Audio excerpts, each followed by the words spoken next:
Good afternoon, everyone, and welcome to this Owlstone webinar. If you'd like to ask a question during the event, please use the Q&A button at the bottom of your screen. If you're having any problems and you need some assistance, then you're welcome to use the chat function, which will send a message to the Owlstone team and we will be able to help you. Today's session is being recorded and we will send you a link afterwards, which will also contain details for this year's Breath Biopsy conference, which is going to take place next month. I'm now going to hand you over to Marc van der Schee, who will be hosting today's webinar. Great, thank you, Laura, for the introduction, and thanks everyone for joining. Today we'll be going through some of the science behind breath biopsy in respiratory disease, and I'm personally really excited to tell you something about the scientific progress we've been making over the past few years, which has really culminated in us being able to launch the respiratory panel today. I'm Marc van der Schee. I lead the clinical business and science strategy at Owlstone. A quick intro to Owlstone. Fundamentally, what we believe is that breath is going to be a new diagnostic category.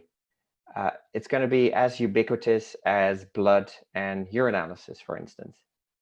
And we think that by focusing on two major applications, early detection, which has a strong focus on cancer, and precision medicine, where we make sure the right patient gets the right treatment at the right time, we can realize our mission of saving 100,000 lives and $1.5 billion in healthcare costs. And to really start at the beginning, how do we look at breath? And many people may know Owlstone predominantly from our work in so-called VOCs, which are volatile metabolites. But we've recently also expanded our research into focusing into the respiratory droplets and breath aerosols that are exhaled. This is an arm of research that has really been progressed quickly in the context of COVID. As everyone's probably aware, respiratory secretions, respiratory droplets, and aerosols are a major transmission route of concern for COVID. If you combine these two approaches, the interesting thing is that you actually have a very wide range of biomolecules that you can non-invasively sample using the breath. Let's start off with endogenous molecules. So when we look at EBA, we've shown we're able to detect DNA, RNA, protein, and also metabolites. VOCs specifically are a type of metabolomics, the volatile end product of your metabolism. So this allows us to get insight into the metabolic activity of our own cells, both in health and disease. But importantly, these kind of compounds are also originating from the environment. So by analyzing the breath, we can also ascertain information about the exposures, such as food, toxins, drugs, etc. And lastly, there's the microbiome and viruses that, through our interaction with our body, alter our metabolism, and in the case of bacteria, have a metabolism of their own. So that's just to highlight the range of biological processes that you can gain insight into by using breath analysis. So one question that's very fair to ask is, given that wide range of possibilities, why are we not at a stage yet where breath is very commonly used in clinical practice? And I'd like to go back to that analogy comparing to blood and urinalysis. In the early days of blood and urinalysis, one of the key challenges was how to reliably collect and analyze a sample. And a few years ago, you were definitely seeing the same thing in breath analysis. There were a lot of small pilot type studies, but we didn't fundamentally have the technology and the reliability of sample capture and analysis to do the large multi-center trials that are required to really progress the science. What I'll do today is take you through our journey over the past few years. Fundamentally, we focused on making sure we have the appropriate discovery tools to understand what the composition of breath looks like. The subsequent step is to perform appropriate analytical validation once you identify your targets. And again, this is completely analogous to what happened in blood and urinalysis. And that's what ultimately enables clinical validation and ultimately approval of these tests in clinical practice. Over the past few years, we've worked closely with our pharma and academic research partners to progress through this cycle. And what I'd like to do today is specifically focus on our personalized medicine application. And it can't be understated how important it is to progress to personalized medicine. There are more and more drugs being developed, but they work for an increasingly smaller percentage of the population. Every year, 1 trillion is spent on drugs, and 40% of them are not appropriate for the patient. If I just focus on one specific niche area, there's globally 500 million people that suffer from either asthma or COPD. And in the US alone, this results in 56 billion in healthcare costs. And there's only one singular reason why this happens. The complete therapeutic approach is effectively trial and error. There are no accurate ways to identify what patient should receive what treatment. The crux of this is the fact that it is very challenging to directly sample the biological activity occurring in the lungs. And over recent years, there's been a lot of progress made with, for instance, systemic blood biomarkers. And the analytical approaches here are well established, but the challenge is that circulating immune cells only have a limited association with what's happening in the lungs.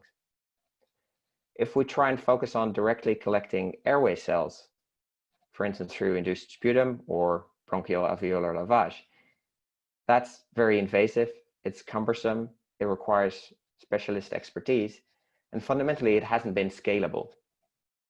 An interesting example in this context is exhaled nitric oxide, which is an exhaled biomarker in its own right.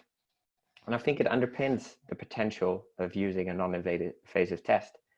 However, some of the challenges with exhaled nitric oxide has been that fact that because it's a singular biomarker, it is impacted by a range of wide processes, and it doesn't give you the type of granularity that you need to ultimately differentiate between a wide range of disease processes that you would require to be able to really identify what patients should get what drug. Given the fact that we're able to profile hundreds of VOCs in the breath, we fundamentally think this could give us a lot of insight in very granular detail in terms of the underlying biology. And the very simple framework that we've built for this is, given there is this large clinical opportunity, how can we maximize the probability that a biomarker exists? And how can we get maximum confidence in understanding this biological truth that we only partly control? And how can we maximize reliable detection of the biomarkers? And if we do these two things well, we have the highest probability of being successful in ultimately launching a breath test onto the market. I'm going to go back to that example of asthma and COPD and show you some of the science that we've generated there, and use that as an example to tell you how we've gone through this specific process. First off, my background as a former physician was actually in respiratory medicine. So when I think about metabolic changes related to asthma and COPD and the potential for volatiles to be generated, I think over the past year, we've really started to build up a lot of evidence, for instance, about compounds associated with eosinophilic airway inflammation, about how mast cell degranulation results in increased oxidative stress, which pushes out specific volatiles, how fibrosis and remodeling changes in the airways result in changes in gas exchange, but also result in specific VOCs produced. Then the interaction with allergens, viruses, the microbiome, and in general, the environment that has an impact on the types of VOCs that we're detecting on the breath. So given that established clinical need, and given the fact that VOCs, that there's a probable mechanism through which VOCs can help to understand these processes, the first step is to perform discovery research. And I want to highlight two specific examples here. This is what I believe is one of the strongest studies done in the field in terms of discovery, performed by our academic partner at the University of Liège. And in this study, they were focused on identifying VOCs that are associated with airway inflammatory phenotypes, specifically eosinophilic and neutrophilic airway inflammation. These are quite crucial because they allow you to decide what kind of already established treatment you need to provide to a patient. And as I alluded to before, currently you only have either inaccurate or invasive approaches to establish this. In this study, 500 patients were recruited. These were split between a discovery and a validation set to provide sufficient confidence in the results. And the phenotypes were based on the gold standard induced sputum test. The interesting thing in this study is that in each patient, also nitric oxide was collected and also blood eosinophils. So the established tests that are currently used to phenotype patients. And as the primary outcome for this study, the authors looked at the classification accuracy of the breath biomarkers, both individually, but also relative to the other currently used phenotyping tests, and combined with them to understand if there's additional value. These are the key results, and I'd like to draw your attention to two main things. So there are 4 compounds that these authors identified that had classification potential to differentiate between the 2 groups. The key graph here is the bottom one on the right. What we see here is the purple ones, which represent the VOCs, the orange one, which represents the blood eosinophils, and the green one, which represents exhaled nitric oxide. We can see they all have the same performance in this specific population. However, interestingly, if you combine the test, you can see there's a lot of additional value and orthogonal information in combining it, really suggesting that the VOCs add to the specific phenotypical signal in these patients. And we've really intensified our collaboration with the University of Liège because we think there's a lot of opportunity for this science to be progressed in the future. There's work to be done on making sure that the initial discovery compounds that were found and that were targeted in this study are exactly the chemicals of interest. And that's an expertise Owlstone has built up over the years. Through the receiver devices, I'll show you later, we can pre-concentrate breath and boost the sensitivity and specificity of this test. And I'm excited to be able to announce today that we've been able to enter a license agreement with the University of Liège and integrate these compounds into our respiratory panel. A second approach that you could take towards discovery research is an in vitro based approach. I personally think that can be a very attractive approach when you're trying to understand a specific mechanism, and especially challenge models come to mind. And I think this study is a prime example of how you could approach that.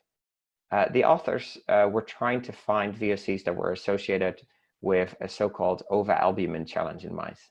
And this is a challenge that induces allergic airway inflammation in the mice, which resembles the kind of allergic airway inflammation that you would see in the majority of asthma. 6 mice were sensitized through such an ova-albumin challenge, and they were compared to 5 non-sensitized mice. Subsequently, the VOCs were analyzed both on their breath and on the headspace of their bronchial alveolar lavage lung fluid. What they found in the results is that there were 6 compounds that they identified in the bronchial alveolar lavage fluid that differentiated between the mice with and without allergic airway inflammation. Interestingly, they didn't find the same compounds in the breath. This is something that's probably related to the small tidal volumes that mice have, which fundamentally create a challenge around being able to collect sufficient samples. So that's always something to keep in mind when thinking about studies in mice taking a discovery approach. Importantly, they found these compounds were related to eosinophilia and IL-5 levels, both of these being hallmark features of the pathology of asthma. So these kind of studies, both in vivo and in vitro studies, provide you with strong candidate biomarkers that warrant subsequent in vivo validation in your kind of target population. And a study that we performed together with one of our clients that I'd like to draw your attention to is a study where we mechanistically try to understand, okay, what's the association between some of these targets of interest with a key process such as eosinophilic airway inflammation. And the study was designed to have 23 COPD subjects that were sampled at 8 time points. First off, they were sampled pre-dosing, and then they received a drug that was designed to lower their blood eosinophil levels.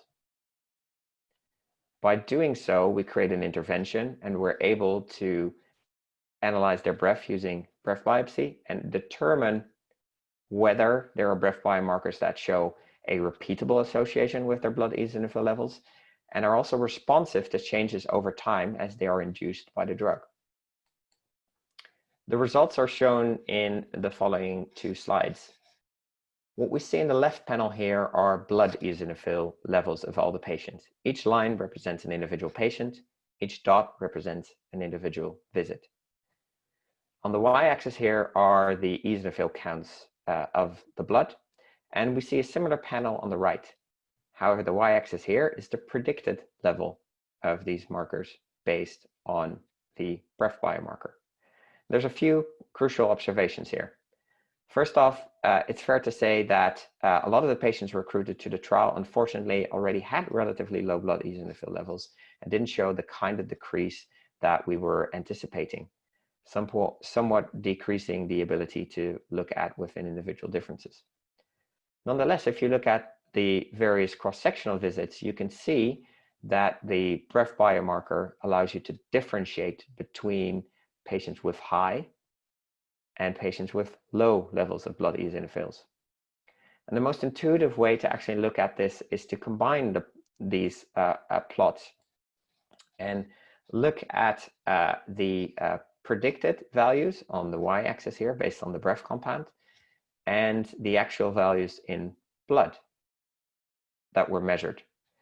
And the key thing we found is that a single biomarker 2-ethyl-1-hexanol has a very strong correlation both cross-sectionally to differentiate patients with high and low blood eosinophils, but shows a very promising and strong association with eosinophilic changes over time as well. And in about the 15 years of breath research I've done, I've never seen a single breath biomarker show such a strong correlation with an established a metric that is important in asthma. A subsequent study actually looked at activating eosinophils using PMA, which resulted in production of the same compound. And interestingly, that really strengthens this association and the notion that there may be a strong biological relevance to this compound. So to conclude from this study, despite individual changes to blood eosinophils being relatively small, we found a very strong correlation between this compound 2-ethyl-1-hexanol and the blood eosinophils in these patients, both cross-sectionally and tracking over time. And this is an example of how we've used the discovery workflow to establish these kind of associations. Okay, but great, we have found a compound and we have found a very promising association, but that doesn't mean we fully understand the biology. And we strongly believe that delving into that biology is very important. It gives you a further layer of confidence to understand that the compound you're looking at is a crucial one for the disease of interest. But secondly, it is something that actually allows you to focus on that specific pathway and target it. And I'll discuss that in a bit more detail using the following few slides as an example. We've worked on building in vitro models as well that allow us to really delve into the underlying biology and understand this in a lot more detail.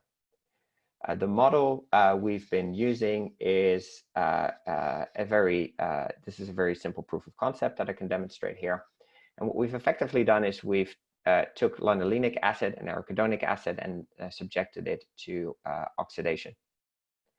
Subsequently, we analyze the headspace. We store this on the same breath biopsy cartridges that we use for breath analysis and run this through the same workflow. And one of the most common questions asked, and one of the concerns always is, okay, oxidative stress, it's well known to people working in the VOC field that this is a common process that generates volatiles, but how specific are these? Because oxidative stress is a process that is very common across diseases. The interesting and I think most surprising finding of this study was that we found 17 different volatiles produced as a consequence of oxidating these lipids. But interestingly, only 2 of them were actually common between these 2 different types of lipids, with 7 being unique to oxidation of arachidonic acid and 8 being unique to oxidation by linoleic acid. And you can see here in the bottom few graphs that there's a time-dependent increase in these compounds after oxidation that can be very specific to the type of lipid that is oxidized. And these are the kind of mechanistic understandings and biological relevance that we've pulled together to incorporate these kind of compounds into our respiratory panel. And fundamentally, we're getting now to the point which really excites me, where we're able to say, okay, we have a set of these compounds where we are starting to piece together the biology. And then as an example, I can show you, okay, we've shown a few studies that highlight that eosinophil activation can contribute to oxidative stress, that this results in the production of specific VOCs, such as those that we've integrated into the respiratory panel. There's now emerging evidence that they can actually activate specific channels that are relevant in the immune system. And that creates a situation where they may actually be involved in the sustaining of, for instance, chronic cough and airway inflammation.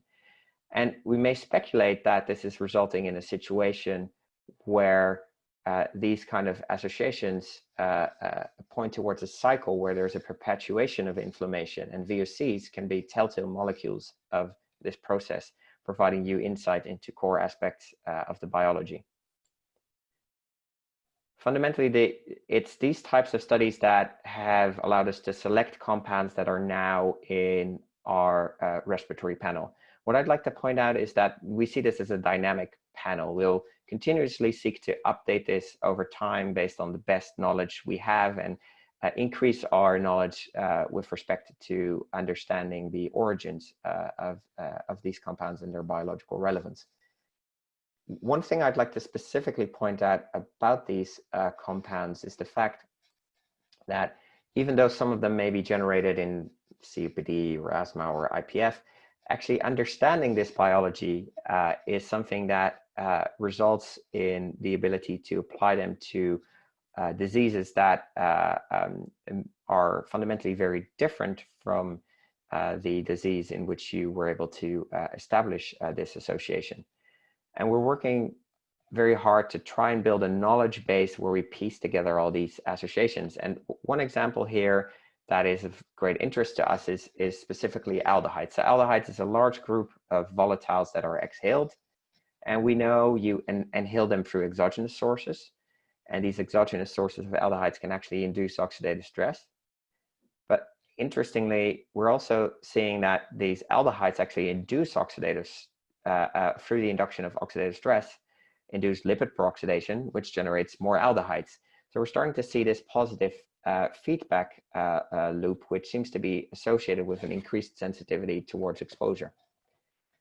Fundamentally, this is a process that associates with ultimately an increased risk of cancer by accumulating DNA damage, promoting carcinogenesis, and a prolonged state of airway inflammation. And despite discovering these types of associations and pathways using research that was not specifically focused on oncology, this gives us the ability to start to look at these pathways and build strategies such as, which we refer to as EVOC probes. Essentially what an EVOC probe is, a strategy where you administer a substrate to a patient, and because you understand the specific biology, you know what kind of volatiles will be produced as a consequence of the breakdown of this substrate. By targeting a pathway that is specific to, for instance, lung cancer, you're able to then generate signaling molecules that are very specific and sensitive to your disease of interest. And that's an approach that really boosts the signal beyond analytical and biological variability, and something we're really interested in and actively pursuing in the context of both our lung cancer, respiratory and hepatology work. I'd just like to briefly point to a publication that just came out last week from my colleague Giuseppe, where we demonstrate that concept and how it can be used to evaluate liver function. So to round up that first part of the presentation, I've showed you how we've been using the Breath Biopsy workflow to identify targets, enable multi-center clinical trials that give you clinical validation, understand the mechanism that is related to it, and ultimately providing biological validation by combining in vivo and in vitro workflows. This now allows us to put out these validated biomarker panels that can really give you an edge when you're thinking about specific applications in the respiratory space, and also devise these EVOC probe strategies where we're targeting specific pathways. And this is something we intend to continue to do and over time refine our knowledge around this and our capabilities. The second bit of the presentation, I'd like to focus on the second part of this equation, the reliable detection. A lot of effort has gone into developing the tools and validating them to really enable you to reliably capture breath and understand what biomarkers are on there. What is also quite crucial is to understand the origins of these variability. Am I looking predominantly at something that is analytical variability, or is there true biological signal here? And it's not easy to unpick this, but I'll show you a few examples of how we've approached this and what kind of progress we've made. First off, I'll describe the Breath Biopsy workflow to give you a sense of the steps that we typically go through. The Breath Biopsy workstation consists of a receiver, a Casper device, and a kit for every specific patient. The breath samples are collected in the clinic. The cartridge is then shipped to our Breath Biopsy labs, and the sample is analyzed for the presence of volatiles on breath. I'll do a bit of a deep dive into each specific component of this workflow. First off, the receiver device. There are two aspects to it. First off, there is the metal rods here. This is the Breath Biopsy cartridge that allows you to store volatiles onto these cartridges so they're stable for transport, storage, and subsequent analysis. You could almost see this as the vacutainer for breath. Secondly, there's a filter inside the mask here, which is a very efficient collector for respiratory droplets. And we're currently validating methodology around using this filter to analyze non-volatile molecules, such as lipids, look at the presence of bacteria, viruses, etc. Specifically on the volatile side of the receiver, one thing we've really noticed helps with our discovery research is the ability to pre-concentrate. So every minute your circulating volume passes through your lungs, and by sampling for several minutes, we're able to really pre-concentrate and get a couple of orders of magnitude increased sensitivity compared to just taking a single breath sample. We do so by carefully monitoring the CO2 and the pressure of the patient, of the patient's breathing. And this allows us to trigger micropumps that then pull the breath into the Breath Biopsy cartridge. That gives you a lot of control and insight into the collection of the breath over time. And it's a great way to standardize it. The second component is the Casper clean air supply. So this device is designed to minimize the impact that exogenous compounds have on your breath signal. You can imagine if there's a lot of volatiles in the room where you're sampling, that you may erroneously confuse them to be biomarkers of a disease. The Casper, as you can see on the right-hand plot here, allows you to take ambient air and clean it down to the same point quality characteristics of industrial clean air, giving you really the ability, again, to understand what is being exhaled by the patient versus what is in the environment. A common question asked is, okay, these breath biopsy cartridges, what is the impact of storage over time? And this is a specific study we did in this direction, and that I'd like to highlight to show some of the validation work that was done here. In this study, 84 test compounds were stored onto tubes freshly each week, and they were analyzed each week. In parallel, we loaded a large amount of tubes with the same 84 test compounds. These, however, were stored at either 4 degrees or minus 63 degrees. Every week that we created fresh samples, we also pulled samples from the storage and compared them over time. What we're interested in is to see whether these freshly made standards compared to those that have been stored over time start to see a change. And these 84 compounds that we selected were selected to represent the biologically most relevant ones, but also cover a very wide range of the chromatographic spectrum and a wide range of the compounds that you would expect to see on breath. What you can see here is the blue bars represent the fresh samples, the purple ones stored at 4 degrees, and the green ones stored at minus 63.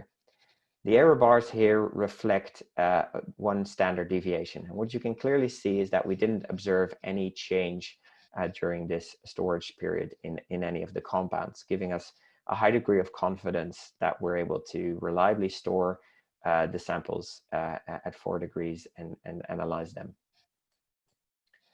Another important aspect, obviously, besides understanding what the analytical variability and the pre-analytical variability is to understand what the normal variability is you would see in a population.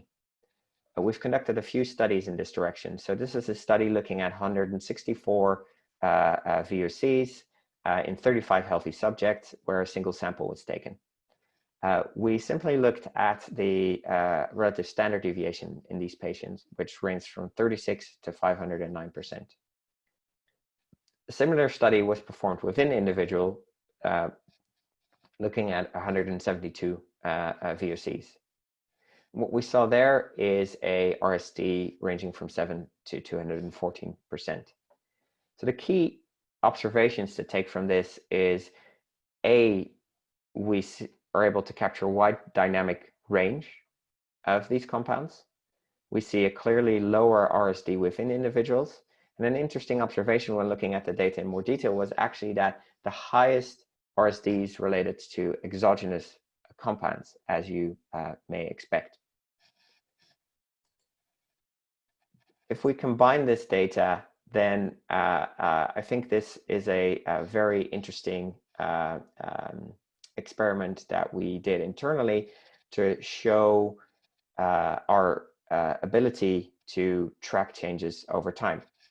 Fundamentally, when you do a longitudinal study, you don't want to be in a situation where you're unable to differentiate between whether that changing biomarker that seems to associate with the levels of your drug is one that actually just shows a very high degree of analytical variability rather than a true biological signal. What was done in this study is effectively create an artificial change in the breath signal, or an artificial disease signal that you can detect on breath. So there are two baseline samples that you see here. Then the individual had a special kind of peppermint capsule that's broken down in the stomach, subsequently absorbed, and then exhaled via the breath. What you can clearly see here is that there's an increase in the compounds that you see in this capsule. And you see a nice pharmacokinetic type curve wash out over time. And the key observations, again, that we take from this is the ability to capture a wide dynamic range, and the fact that if you look at 3 repeats of the same individual, that the confidence intervals here are very tight and much smaller than the changes that you see over time. And it's a key thing I want to point out here is that this represents the full variability. So this is variability in the biology of this individual, but also the pre-analytical and analytical variability. And fundamentally, it's these types of study that have given us the confidence to say, yes, we can perform these kind of longitudinal trials and reliably make interpretations there. So what I've just shown you, we've worked hard to validate our workflow and understand what the origins are of the variability that we see, maximizing our understanding of it, and over time building up this breath biopsy reference database where we can refer to a wide range of patients where we have established the levels of these biomarkers. These two aspects, our work on the discovery side, building panels, and our work on the capture side, come together in what we call our Breath Biopsy OMNI assay. I just want to briefly touch upon that in a bit more detail. The OMNI assay is an assay that runs on a Orbi-Trap mass spec platform. And that gives us a very high dynamic range. And the interesting thing here is that it also gives us the ability to run a targeted VOC analysis, such as the respiratory panel, but combine it in the same single sample with an untargeted VOC discovery, giving you the ability to run a trial where you focus on the VOCs with the most established biological understanding, but still have the ability to find something that is unique for your application of interest. This is the final piece of science I want to highlight to you because it's an example of how we've started to use this workflow. This is a study, close collaboration between Owlstone, the Three Lakes Foundation, and Brigham and Women's Health Hospital, focusing on patients with IPF. And the question that was brought forward to us was, can you do targeted analysis of previously published VOCs in IPF and combine that with untargeted analysis to identify novel VOCs? And using the OMNI workflow, we've been able to, in this study, investigating 46 healthy patients, 18 patients with interstitial lung abnormalities, which is a condition that can be a prequel to developing full-blown IPF. What we're able to see is that out of the VOCs that were reported by Yamada and colleagues, we were able to reproduce one, but we're also able to identify novel VOCs, both that allow differentiation between patients with IPF and controls, but interestingly, also compounds that seem to associate with DLCO. And we're still in the process of performing further biological and clinical validation on this, so I'm expecting more results on this in the future. If I pull all of this together and try and bring it back to where we started, we've gotten to the point where we have the kind of discovery tools and workflows that we can identify these reliable candidates. And we've specifically in the respiratory space made progress to the point where we now have these candidates. We've performed the analytical validation and can launch the respiratory panel. And fundamentally, and that's the thing, what excites me as a clinician is this brings us to the point where we can start to think about true clinical validation and evaluate this in clinical practice and really start to understand how we can realize that mission of saving 100,000 lives using breath as a novel diagnostic and monitoring tool. I'd like to end by saying if you're interested to collaborate with us on this mission, if there's a specific challenge you're facing in your own research or something that you are interested in to try and explore breath as an option to help your patients, feel free to reach out either directly to me or to the wider team at Owlstone through breath biopsy at owlstone.co.uk. And with that, I'd like to thank you for your attention, and I'm happy to take any questions. Great, thanks, Marc. We have got a couple of questions that have come in. Just a reminder, you can use the Q&A button at the bottom of the screen if you want to ask any more. The first one relates directly to one of the slides. I think it was slide 16 or 17, the unpublished customer study. It says, did the study have a peer BO arm to understand natural longitudinal variants? Marc, you're on mute. Apologies, thank you. This specific study did have a small placebo arm, but compared to the larger studies that I've just articulated, where we've looked at the relative standard deviations in the larger part of the population, I have more confidence in that because it's a larger sample size. But we didn't see, I think the critical thing is, and I think that relates to your question, we didn't see the same changes over time occur in these patients. But unfortunately, as you also saw in the trial, the actual changes induced by the treatment were smaller than anticipated. Thank you. The second question we've got here is, does the new filter also collect proteins, and have you experience in analyzing those? We've actually started to work on this. It's fair to say it's very early days for us to look into this. We have some interesting initial pilot data showing our ability to look at specifically detection of DNA and RNA, and we have extracted protein from the filters. The key thing we're working through now is to understand what's the variability, really get a sense of what are the optimal collection parameters to give the highest degree of confidence. If there's a specific protein you're interested in, feel free to reach out to us, and we can have a discussion in more detail whether we believe this can be detected or not. Thank you. So the next one here is, how could your work be applied for people affected by COVID-19? So I think specifically the respiratory panel is one where you could think about applying it to COVID. Obviously, there's a lot of new knowledge being built up every day around the biology of COVID.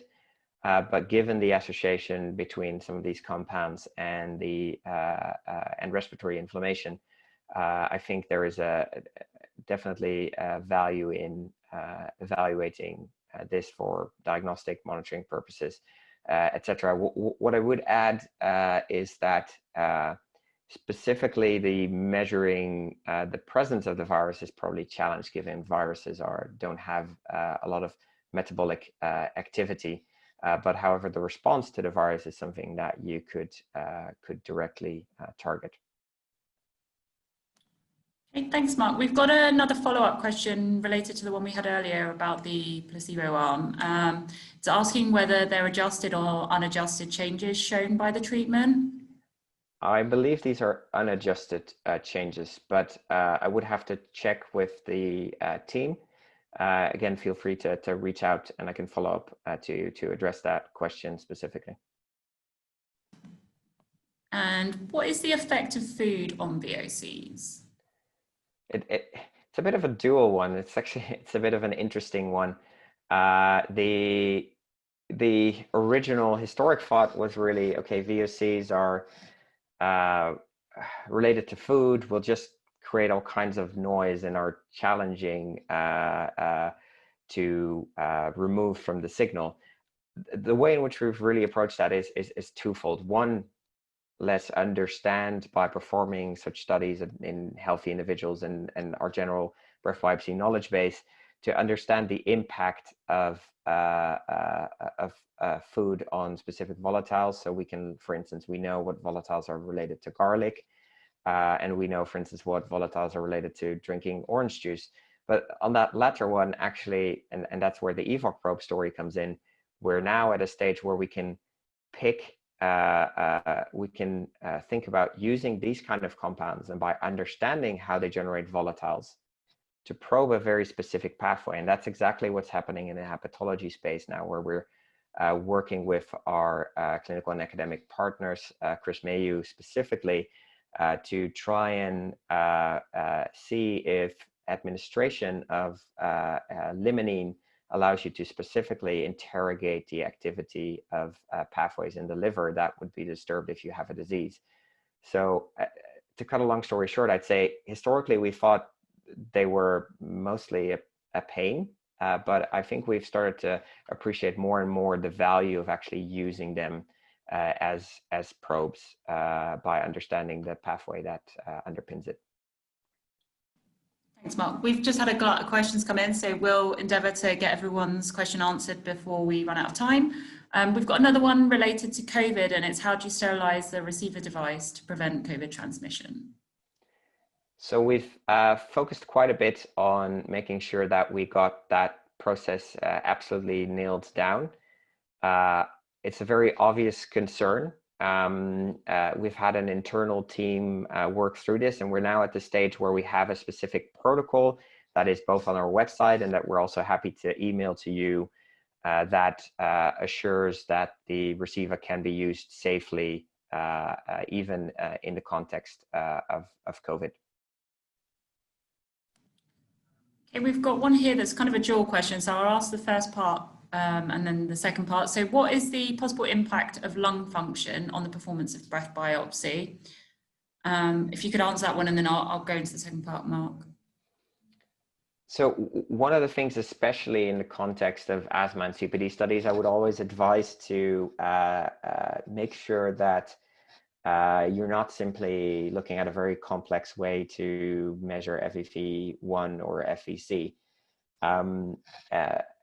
What we've seen historically is that there is actually very limited correlation between VOCs on breath and FEV1 and FVC. I think one of the main reasons is that we focus on tidal breathing in patients, and that allows you to reliably capture the same segment of breath over and over again. And I think the changes that you would see acutely in FEV1 will impact, for instance, a single breath collect, if that is, for instance, a vital capacity maneuver. That being said, when it comes to comparing patients with sort of pathologically altered FEV1 compared to patients with normal FEV1, I think it's challenging to really disentangle the two, obviously, because it's associated with a disease. But at that point in time, that is obviously less relevant because you're primarily interested in the association between the volatile and your disease state of interest. And the second part of that question was, can you share more about the DNA RNA part of the readout? So this is early days, and I'm hoping we'll soon be able to do another webinar where we share some of this data. What I can share at this stage is that we've been able to profile microbiota from these filters, which is quite an interesting potential set of biomarkers that is worth exploring further. We haven't specifically looked at detection of human DNA, but I don't see a reason why this would not work. Also, we've been able to show that using a specific workflow, we're also able to extract RNA from the filters. So it's very early days for us. Again, if you have a specific application in mind, we're very keen to collaborate with people who have ideas in this direction. So feel free to reach out. Thank you. There's another one here about whether we've considered using a portable GCMS to ensure real-time on-site testing. I think one of the key things, and let me, I'm assuming people can still see this slide, so let me just go back to this slide here. What we strongly believe is that when you do discovery research, you need to make sure you have the most reliable collection and analysis tools. When you get to the point where you have these verified candidates, and we're moving into this space now, that's when the exciting things happen, where you can really start to think about, okay, what is the most patient-friendly, fastest, cheapest way of analyzing this? And Owlstone historically has built the FAMES sensor. So this is basically an eye mobility spectrometer on a chip. And we're actively investigating how we can take some of the targets that are of key interest to us and specifically analyze them using a FAMES workflow. Again, we really see that is the phase of translation to clinical practice, where once you understand the targets, you're able to optimize your workflow for those specifically. Thanks, Marc. And can you differentiate the sample total of exhaled breath and alveoli breath? Yes, you can. You can alter the switching mechanisms on the receiver, and by doing so, you're able to determine what kind of fractions of breath you are sampling. I would say that is fairly advanced sort of editing of the settings of receiver. So we always encourage people to contact us when they're doing that to make sure that they are able to collect the most reliable sample possible. One interesting use case there is actually to also think about differentially sampling inhaled and exhaled breath, where you can get a sense of actually the deposition of specific molecules inside the body and the differential between inhalation and exhalation. So we've got someone here that's studying patients with a chronic cough, and they ask whether we've got any data in that patient group. We, to my knowledge, don't have a specific study solely focusing on chronic cough. We have quite a bit of data in asthma and COPD patients, which I think there's a significant overlap in terms of the symptomology there. So happy to discuss that in a bit more detail. And again, feel free to send an email, and I'd like to understand a bit more about the specific use case that this person would be interested in, so we can help you understand whether or not VOCs are the best, are applicable to be used for that specific application.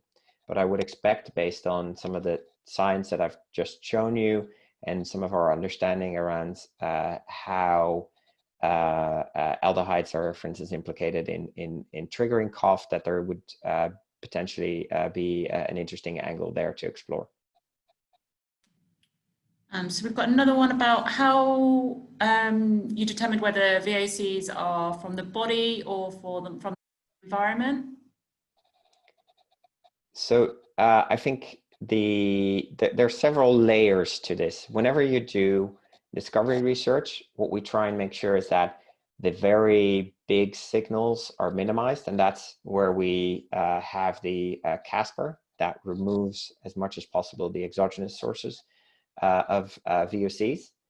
The second layer that's added to this, and that's one of the main reasons why we are adamant we want to understand the biology, is to really look at what the underlying mechanisms are that produce VOCs.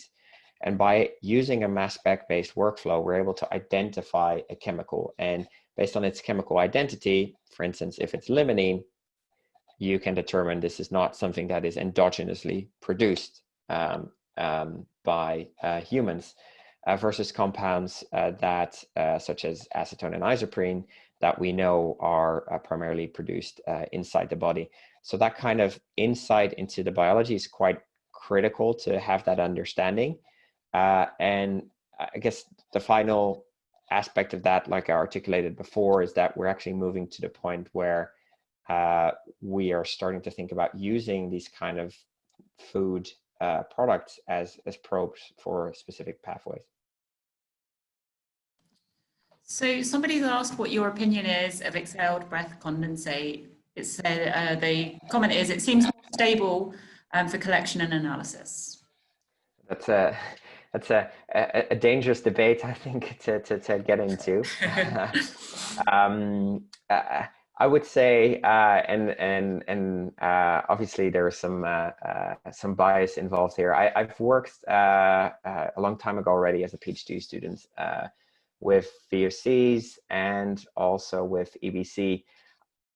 In my experience, one of the key challenges with EBC was actually the reproducibility and the ability to reliably say, okay, this quantity of exhaled breath condensate was, how do I translate that to the actual concentration that was in the airway lining fluid? And we have specifically, when started working with VOCs, really delved into understanding, okay, if we sample for twice as long, do we see twice as much on the mass spec?